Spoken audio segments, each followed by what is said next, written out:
తాకట్లో ఉన్న మీ బంగారాన్ని విడిపించి ఆ రోజు ఆన్లైన్ రేటుకి కొంటాం. Sharma gold company.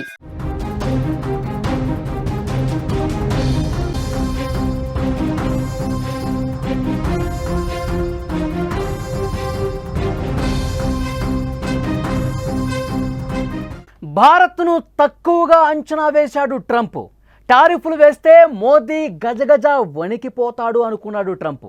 కానీ భారత్ను పాలిస్తున్నది ఒక సింహం, ఎవరికి భయపడబోడని.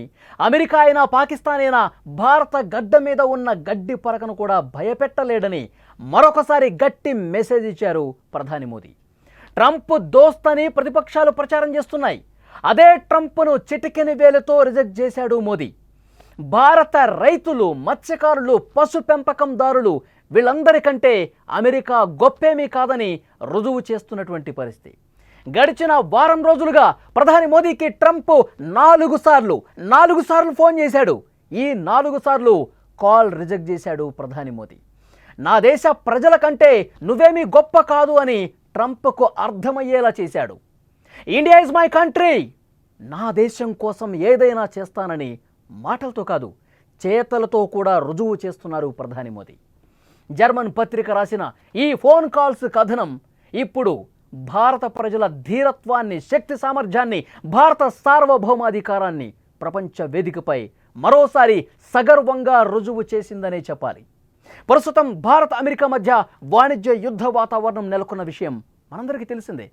భారత్పై తొలిగా 25% సుంకం విధించింది అమెరికా. ఆ తర్వాత రష్యాతో సంబంధాలు పెట్టుకున్నందుకు జరిమానాగా ఇంకొక 25% సుంకాన్ని విధించి మొత్తంగా 50% విధించింది. ఈ 50% సుంకాలు ఈ రోజు నుంచి అమల్లోకి వచ్చాయి. ఈ భారీ సుంకాలు 2 దేశాల మధ్య సంబంధాలు తీవ్రంగా దెబ్బతీశాయి. ఈ నేపథ్యంలో అమెరికా అధ్యక్షుడు డొనాల్డ్ ట్రంప్ ప్రధాని మోదీకి ఫోన్ చేశాడు. కొత్త సుంకాలు అమల్లోకి రాకముందు వారంలోనే దాదాపు 4 టైమ్స్ ఆయన ఫోన్ చేశాడు. కానీ మోదీ మాత్రం ఏ ఒక్క ఫోన్ కాల్ను కూడా లిఫ్ట్ చేయలేదు. అంతర్జాతీయ వార్తాపత్రికలు ఈ విషయాన్ని చాలా స్పష్టంగా ప్రత్యేక కథనాల రూపంలో కూడా ప్రచురించిన పరిస్థితి.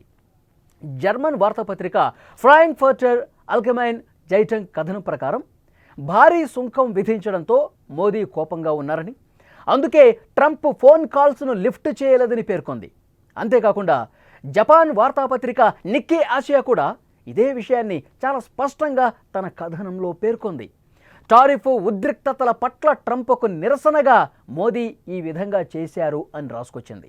కేవలం టారిఫ్ల విషయమే కాదు, ఉగ్రవాదాన్ని ఉసిగొల్పే పాకిస్తాన్తో ట్రంప్ సంబంధాలు పెంచుకోవటం మీద కూడా మోదీ తీవ్ర ఆగ్రహం వ్యక్తం చేసినట్లు ఆ పత్రికలు స్పష్టంగా తమ కథనాల్లో పేర్కొన్నాయి. ఈ పరిణామాల నేపథ్యంలో ప్రధాని మోదీ అహ్మదాబాద్లో పర్యటించారు.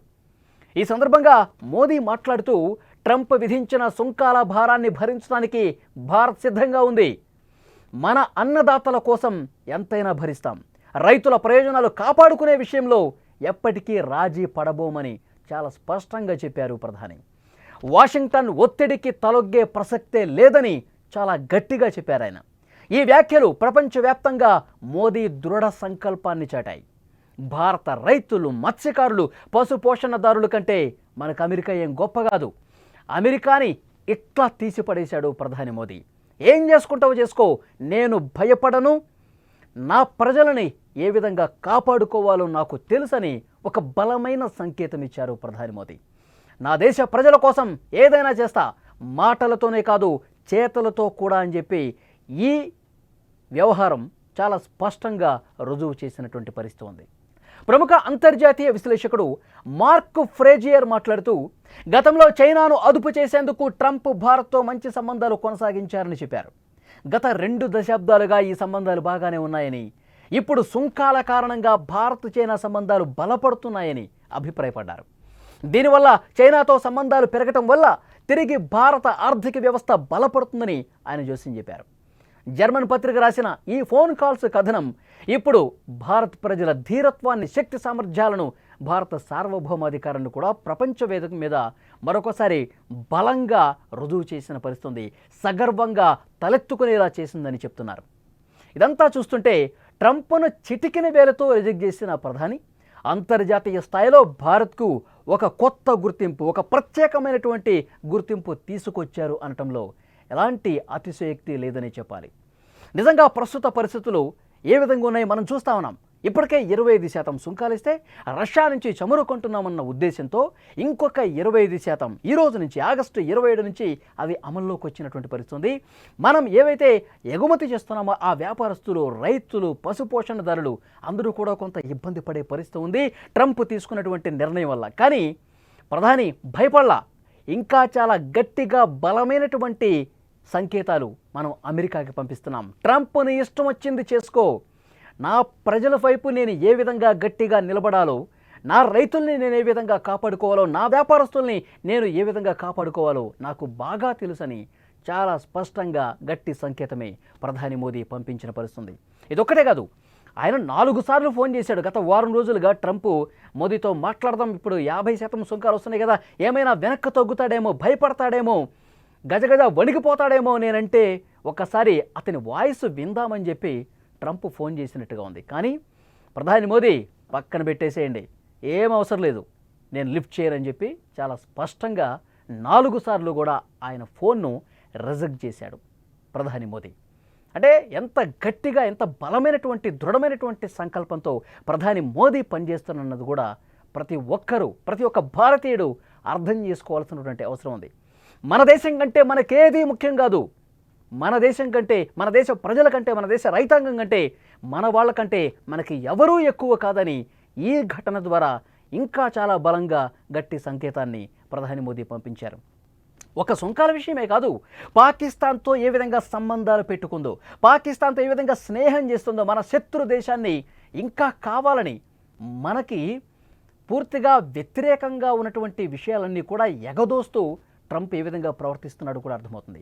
అక్కడ ఉన్నటువంటి పాకిస్తాన్ ఆర్మీ చీఫ్ ఆసిమ్ మునీర్ని లంచ్కి ఇన్వైట్ చేయటం, వాళ్ళ ఇంపార్టెంట్ కార్యక్రమాల్లో కూడా ఇన్వైట్ చేయటం, ఇవన్నీ చూస్తుంటే ప్రధాని మోదీని ఇరుక్కున పెట్టడానికి, ప్రధాని మోదీని పూర్తిగా బద్నాం చేసే దాంట్లో భాగంగా ఈ విధంగా కార్యక్రమాలన్నీ కూడా ట్రంప్ చేస్తూ ఉన్నాడు. కానీ ట్రంప్ ఎన్ని డెసిషన్స్ తీసుకున్నా, భారత్ను భయపెట్టాలని ఎలాంటి నిర్ణయాలు తీసుకున్నా, భారతదేశంలో ఉన్న గడ్డిపోచ కూడా ట్రంప్ను చూసి, అమెరికాను చూసి భయపడదు అని చెప్పి చాలా స్పష్టంగా ప్రధాని మోదీ చెప్పిన పరిస్థితుంది.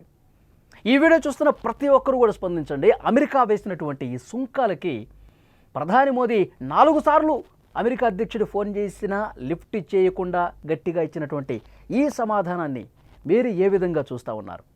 తప్పకుండా కామెంట్ బాక్స్లో తెలియజేయండి.